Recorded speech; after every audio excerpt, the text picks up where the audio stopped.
महिमा यीशु प्रभु जी गाते आते हैं तुझ पास जीवन जल के प्यास एक ही तो है आस जग निर्माता मुक्तिदाता जीवन जल देखा जीवन जल देखा जीवन जल देखा। प्रभु यीशु मसीह के पवित्र नाम पर प्रेम भरा नमस्कार। प्रभु की असीम करुणा से पिछले 5 साल से शुभ संदेश चैनल द्वारा प्रस्तुत किए इस जीवन जल कार्यक्रम में आपका स्वागत करते हैं। यह कार्यक्रम बहुत प्रियजनों के जीवन में प्रभु यीशु मसीह पर विश्वास करके उद्धार पाने और मसीह जीवन के लिए एक आशीष का कारण हो गया है। प्रभु की महिमा हो।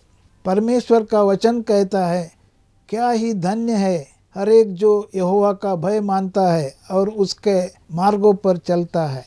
यही इस जीवन जल कार्यक्रम का उद्देश्य है कि आप अपने परिवार के साथ परमेश्वर के वचन में सच्चाई का मार्ग एवं प्रभु यीशु मसीह पर विश्वास के द्वारा सच्चाई का जीवन अनुभव कर सके।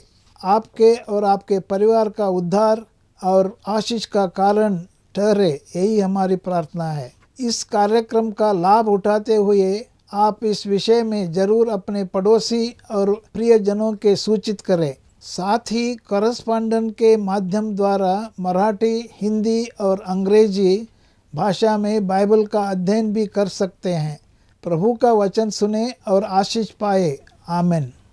जीवन जल कार्यक्रम देखने वाले सभी दर्शकों को जगत के उद्धारकर्ता प्रभु यीशु मसीह के पवित्र नाम में नमस्कार।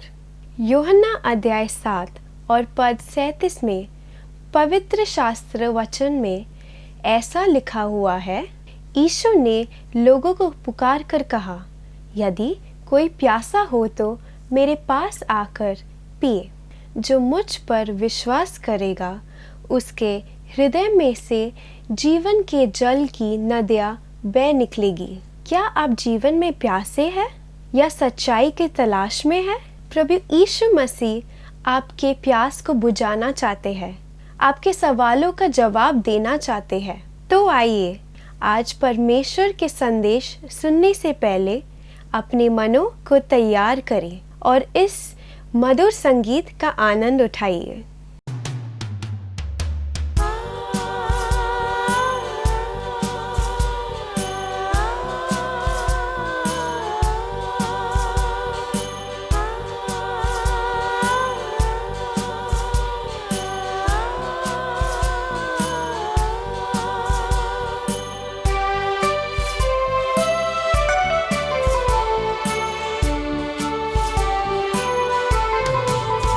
शून्य से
यीशु मसीह के नाम में आप सब लोगों का फिर से मैं स्वागत करना चाहूँगा जीवन जल के इस प्रोग्राम में। आपके सामने एक बहुत ही जाना माना वचन मैं आज रखना चाहूँगा। ये है फिलिपियों की पुस्तक 4 अध्याय और 6 आयत। इसमें ऐसा लिखा गया है, किसी भी बात की चिंता मत करो, परंतु हर एक बात में तुम्हारे निवेदन, प्रार्थना और विनती के द्वारा धन्यवाद के साथ परमेश्वर के सम्मुख उपस्थित किया करो। एक उदाहरण मैं देना चाहूँगा इस विषय को लेकर, चिंता मत करो। एक बहुत ही जाना माना गीत था जो बहुत साल पहले बहुत प्रसिद्ध हुआ था। एक अंग्रेज़ी गीत था, डोंट वरी बी हैप्पी। ये गीत मानो जैसे मैंने अपने जीवन में गुनगुनाना शुरू किया तो माना कि यही एक सिद्धांत है जिस पर जीना चाहिए, चिंता मत करो, खुश रहो। लेकिन मैं बाद में देखा कि गीत गाने से चिंताएं भागती नहीं हैं, समस्याएं ख़त्म नहीं हो जाती हैं। समस्याएं जीवन में जब आती है तो अगर हम उसकी तरफ अपनी आंखें बंद कर लें तो समस्या हल नहीं हो सकती है। मानो जैसे अगर एक छोटा कबूतर है, उसके सामने बिल्ली आ जाए और कबूतर आंखें बंद कर ले तो बिल्ली भागती नहीं है। इसमें लिखा गया है कि चिंता मत करो। एक व्यक्ति की कहानी है। उस व्यक्ति को चिंता करने की आदत थी, तो उसने एक बार धर्मगुरु के पास जाकर सवाल किया कि आप मेरी सहायता कीजिए, विनंती की आप मुझे कुछ उपाय बताइए क्योंकि मुझे बहुत चिंता रहती है।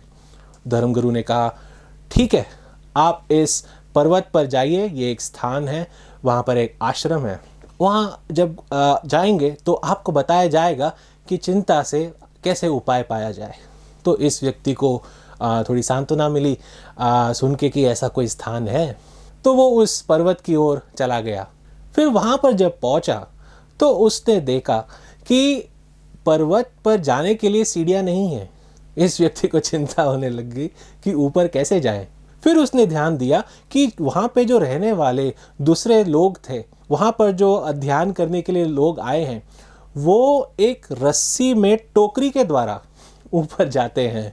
आप सोचिए, ये व्यक्ति जो खुद चिंता के मारे यहाँ वहाँ भाग रहा है, उसको अब कहने वाला है कि तू अब टोकरी में बैठ जा, ऊपर पहुँचना है। तो उसने कैसे भी अपने मन को तैयार किया और बैठ गया। बाद में एक और व्यक्ति उसके साथ में उसी टोकरी में आकर बैठ गया। ये व्यक्ति बहुत डरने लग गया कि अरे, उसे चिंता होने लगी कि ये रस्सी टूट जाएगी। फिर बाद में उसने जब ध्यान दिया तो रस्सी भी बहुत पुरानी थी। फिर उसे और चिंता होने लग गई कि अरे, रस्सी टूट जाएगी तो अब क्या होगा। तब इस व्यक्ति को उसने पूछा, जो साथ में उसके साथीदार था, कि ये रस्सी तो बहुत पुरानी है, बदलते हो कि नहीं आप? तो सामने वाले ने कहा, जी हम बदलते हैं, जब कभी चढ़ते समय वो टूट जाती है। मतलब हमारे जीवन में चिंताओं की कोई कमी नहीं रहेगी। चिंताएं हमारे जीवन में मानो जब तक हम जीवित हैं साथ में रहेगी। उसका उपाय हमारे लिए लेकिन बाइबल में बताया गया है।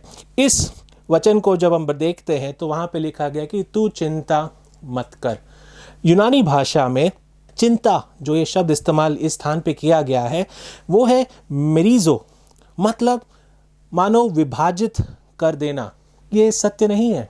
हम जब चिंता करते हैं तब मानो हमारा मन जो है पूरी तरह विभाजित हो जाता है, वो अपनी क्षमता खो बैठता है, वो जो सोचने की ताकत है वो भी नहीं कर पाता है। आपने कभी अनुभव ज़रूर किया होगा, शायद एग्ज़ाम के पहले कुछ याद नहीं आ रहा है, हाँ, या फिर इंटरव्यू के पहले सब कुछ भूल गए, या तो जब चिंता होने लग जाती है जो जवाब आता था वो भी हम भूल जाते हैं। चिंता हमारे लिए सिर्फ हमारे मन में ही प्रभाव नहीं डालती है, लेकिन माना जाता है, जो वैद्य लोग हैं उन्होंने ये पहचान लिया है कि चिंता एकमात्र सबसे बड़ा कारण है बाकी बीमारियों का भी। चिंता के कारण आपका पेट खराब हो सकता है, चिंता के कारण आपकी सेहत खराब हो सकती है, चिंता के कारण जो स्ट्रेस माना जाता है उसके कारण हमें हृदय में, हमारे दिल को भी प्रभाव पड़ सकता है। हाँ, हमारी नींद भी चले जाती है। मुझे याद है कई साल पहले जब मुझे स्किन की बीमारी हुई थी तो डॉक्टर ने कहा तुम्हें चिंता के कारण स्किन की बीमारी हुई है। आप सोचिए, चिंता का प्रभाव इतना बड़ा हमारे जीवन में पड़ सकता है।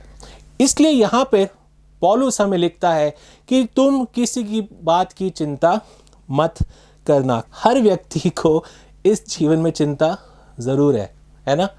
बचपन से शुरू होती है। छोटे बच्चों को क्या चिंता है? हाँ, आज हमें खेलने मिलेगा कि नहीं, कल एग्ज़ाम में हम अच्छे से लिख पाएंगे कि नहीं। छोटी उम्र से शुरू हो जाती है। फिर जैसे बड़े होते हैं फिर सोचते हैं कॉलेज में जाने को मिलेगा कि नहीं, अच्छा है ना, कोई अच्छा कोर्स करने मिलेगा कि नहीं, क्या मुझे मौका मिलेगा, कोई अच्छी नौकरी कर पाऊंगा कि नहीं। फिर थोड़े जब बड़े हो जाते हैं फिर चिंता होती है क्या मेरे कोई अच्छा जोड़ीदार मिलेगा कि नहीं, अच्छी से शादी होगी कि नहीं।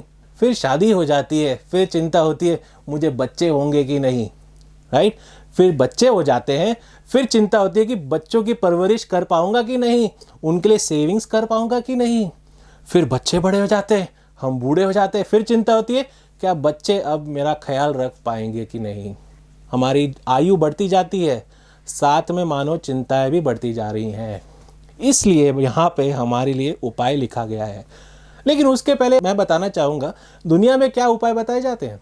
मैंने स्कूल में पढ़ा था कि अगर आपका मन बहुत तनाव हो तो थोड़े समय के लिए आप कोई गीत गा लो या कोई मनोरंजन देख लो या कोई हास्य कवि को देख लो। देखो, गीत गाने से समस्याओं का हल नहीं होता। मनोरंजन जो है थोड़े समय के लिए हमें हंसी दे सकता है, हमारे दिल को शायद हल्का कर सकता है, लेकिन उसका समाधान नहीं है। हमारी परेशानियों का समाधान वो नहीं ला सकता है।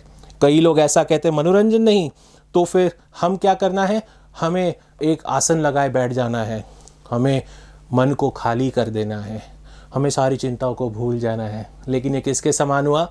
उस कबूतर के नाई जो मैंने आपको पहले कहा, जो अगर आँख बंद कर ले, बिल्ली सामने खड़ी है तो आँख बंद करने से बिल्ली भागती नहीं है।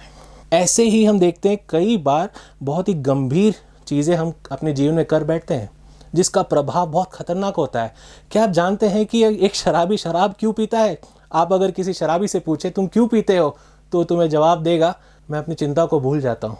हम हमारे परेशानियों से भागने के लिए बहुत कोशिश करते हैं। अलग अलग कई बार हम आदतों को लगा लेते हैं, अलग अलग पदार्थों को हम लेने लग जाते हैं हमारे जीवन में जो हमें नुकसान पहुंचाने लग जाती है, हमारे जीवन को खाली करने लग जाती हैं, हमें अंदर से और खोखला बना देती हैं। लेकिन धन्यवाद इस वचन का, है ना, फिलिपियों 4:6, किसी भी बात की चिंता मत करो। लेकिन ये वचन यहाँ पे ख़त्म नहीं होता है, इसके आगे उसका उपाय लिखा है। चिंता नहीं करना है, ये बात सत्य है। उसके आगे हमें क्या करना है?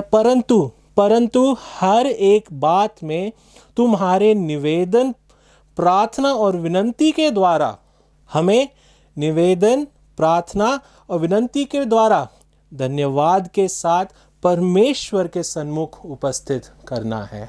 मतलब हमें प्रार्थना करनी है, हमें परमेश्वर के सामने हमारी तकलीफ़ों को लाना है, हमारे जीवन के उस हर परेशानी को परमेश्वर को बताना है।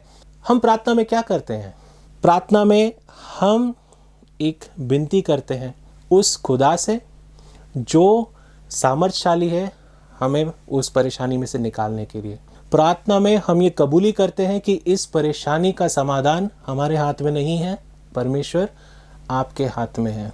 हमारे लिए बताया गया कि किसी भी बात, मतलब हर एक बात में हमें प्रार्थना करनी चाहिए, हमें हर एक बात में प्रार्थना करनी चाहिए। हमने कई बार सुना होगा अस्पताल में जब कोई पेशेंट मरने पर आ जाता है, दवाइयों का काम नहीं कर रहा है, तब कहते हैं डॉक्टर वैद्य कहते हैं अब से प्रार्थनाएं बचा सकती हैं। लेकिन मैं वैसे ही आपको प्रार्थना नहीं कह रहा कि अंत में आके आप प्रार्थना करो। यहाँ पे लिखा है कि हर एक बात में आप प्रार्थना करो, हर एक बात में आप प्रभु को धन्यवाद दो, हर एक बात में अपनी विनतियों को परमेश्वर के सामने लाओ। चाहे वो आपके एग्जाम ही क्यों ना हो, चाहे वो आपका इंटरव्यू ही क्यों ना हो, चाहे वो एक धन्यवाद की बात क्यों ना हो कि आपको सच में एक नौकरी भी मिल गई है, आप परमेश्वर के सामने आइए और परमेश्वर को अपने उस चिंताओं को सौंप दीजिए। परमेश्वर हमें कहता है कि तुम अपने बोझ मुझ पर डालो क्योंकि मैं तुम्हारी चिंता करता हूँ। परमेश्वर हमारे सुधि लेते हैं, हमारे विषय में सोचते हैं, हमारी चिंता करते हैं। आप मानिए कि हम जो इंसान हैं, हमारी जो सीमा है, हम उस सीमा के आगे कई बातों को नहीं कर सकते, लेकिन परमेश्वर असीमित है। इस समय काल के भी बाहर रहते हैं, पूरे भूमंडल के भी बाहर रहते हैं और वो जानते हैं कि हमारे किस समय क्या ज़रूरत है। उसके अनुसार परमेश्वर हमें उपाय भी दे सकते हैं, हमें सहायता भी दे सकते हैं।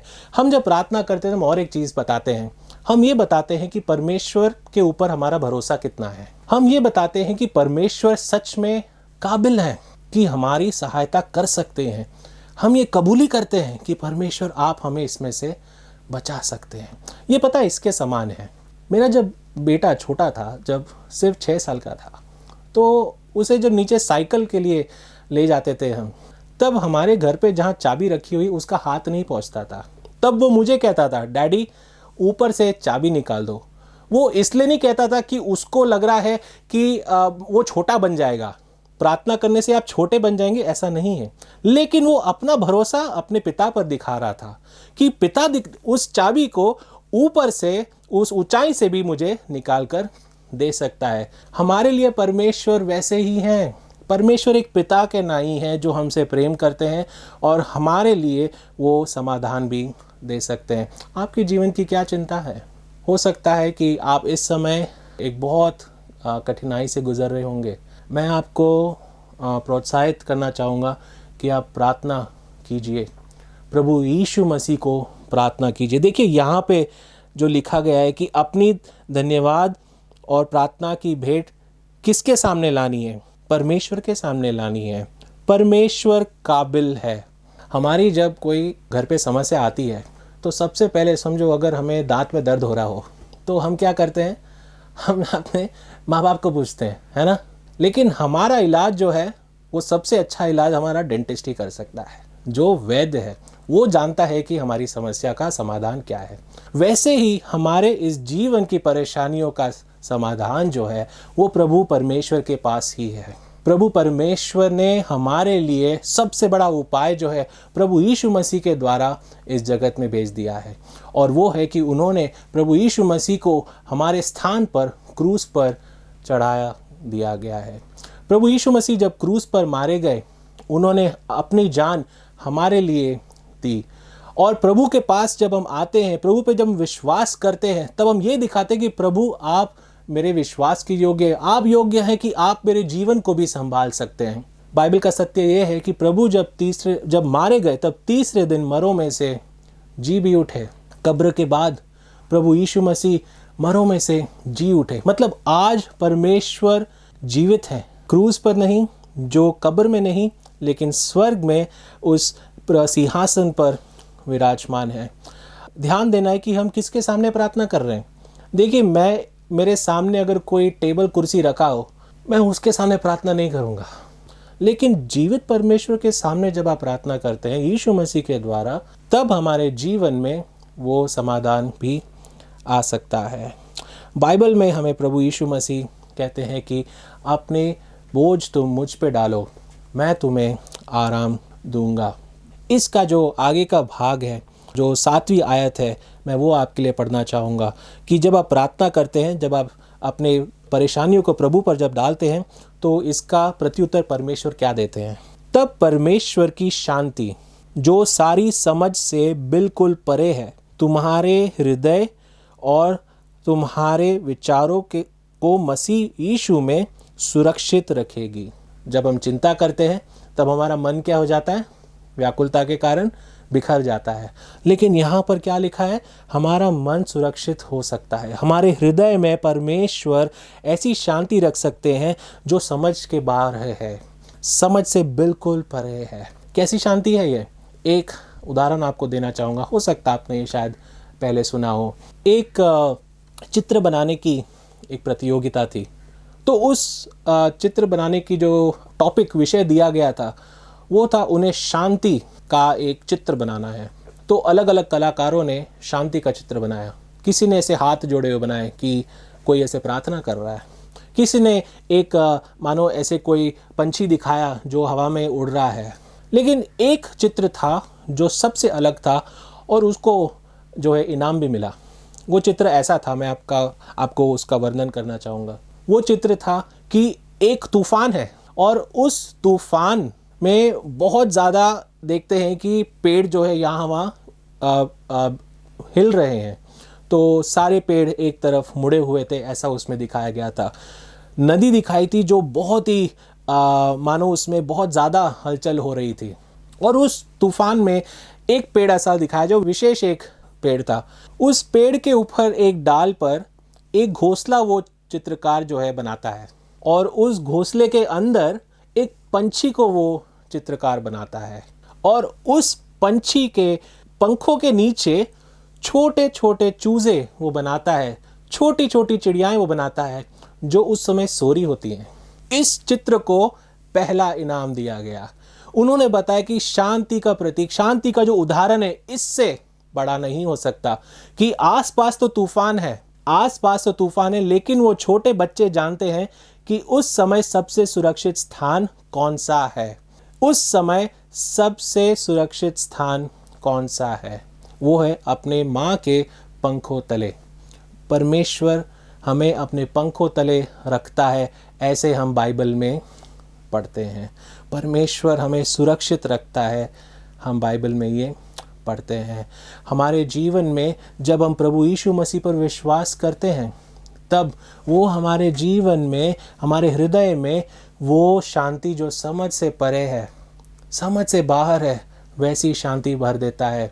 हम उस पंछी की तरह ना बने जो अपनी आंखें बंद कर लेता है सोच के कि सामने बिल्ली भाग जाएगी।